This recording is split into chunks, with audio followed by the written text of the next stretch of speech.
All right, this is a Fox News alert. President Trump is back at the White House tonight after a historic weekend from his command center at Mar-a-Lago in Palm Beach, Florida. Thanks to this president, the skill, the bravery, the sacrifice from America's service members. The world's #1 state sponsor of terror is getting dismantled right before our very eyes. It is history in the making.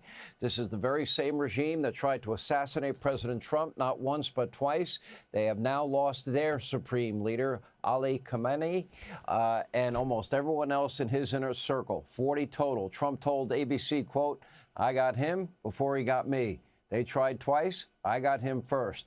Here with more on what led up to this Operation Epic Fury, our special envoy to the Middle East, friend of the program, Steve Witkoff, is with us. All right, you're in the room with these negotiators, and I know you. You are a deal maker. The president wanted a deal. You had a lot of latitude in that room. Bring us inside that room. First of all, Sean, thanks. Good night, good evening, and thanks for having me. So just to give you a little bit of a taste for how these three days of negotiations went, 3 separate times, Jared and I opened up with the Iranian negotiators telling us they had the inalienable right to enrich all their nuclear fuel that they possessed. That's how they opened up. We, of course, responded that the president feels we have the inalienable right to stop you dead in your tracks. They then went on to say that beyond the inalienable right to enrich, that was going to be their starting point. And Jared and I just sort of looked at ourselves flummoxed and said, well, we're really in for it now. Well, let me get a little in the weeds if we can. My understanding was you got to a point where you were discussing enriched uranium at very low levels for civilian purposes, although I don't think they really need it because they have all the energy they'd ever want. But did that come up? Was that offer made to them? We discussed with them 10 years of no enrichment whatsoever, and we would pay for the fuel, and it was flatly rejected. And the president sent us in there to have a good faith negotiation. Pardon me? You're saying that we would give it to them? And they rejected that? We actually had that, and they rejected that, which told us at that very moment that they had no notion of doing anything other than retaining enrichment for the purpose of weaponizing. You made a statement last week, and when I heard it, and I've known you for a long time, and you are a friend, and when you made the statement that, in fact, they may be a week away from possibly having capability, at that moment, I interpreted that to mean it's go time, it's over. Was I wrong? Was that the moment that it was over? Well, I don't know if that exact moment it was over, but I know this. They have 10,000, roughly, kilograms of fissionable material.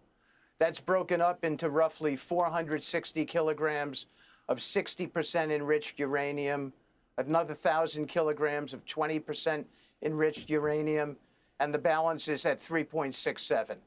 They manufacture their own centrifuges to enrich this material. So there's almost no stopping them. They have an endless supply of it. The 60% material, Sean, can be brought to 90%. That's weapons grade, in roughly 1 week, maybe 10 days at the outside. The 20% can be brought to weapons grade inside of 3 to 4 weeks. And let me say this, because I forgot this small little detail. In that first meeting, both the Iranian negotiators said to us directly, with no shame, that they controlled 460 kilograms of 60%, and they're aware that that could make 11 nuclear bombs, and that was the beginning of their negotiating stance. So they were proud of it. They were proud that they had evaded all sorts of oversight protocols to get to a place where they could deliver 11 nuclear bombs. What I wouldn't do to be a fly on the wall in that room, because, Steve, You're a negotiator. You've run the most successful businesses, built some of the most beautiful golf courses. It defies all logic and reason for them to sit there as if Midnight Hammer never happened and dictate to you that the one thing that President Trump insisted on, they can't get a nuclear weapon, they're going to go forward anyway. How stupid are they? Were they? Well, they're done. They're gone now. Well, it was pretty silly, but they thought they could strong-arm us.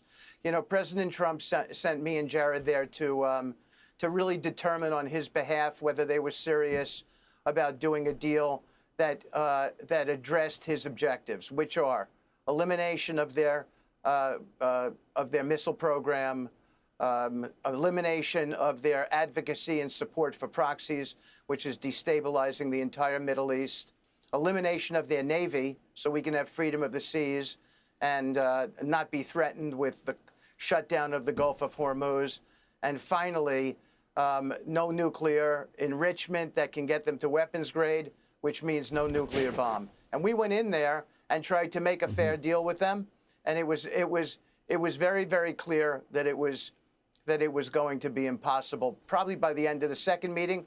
But we then went back for the third meeting just to give it the last college try. And of course, they thought they wanted us to report positivity. It was not positive, that meeting.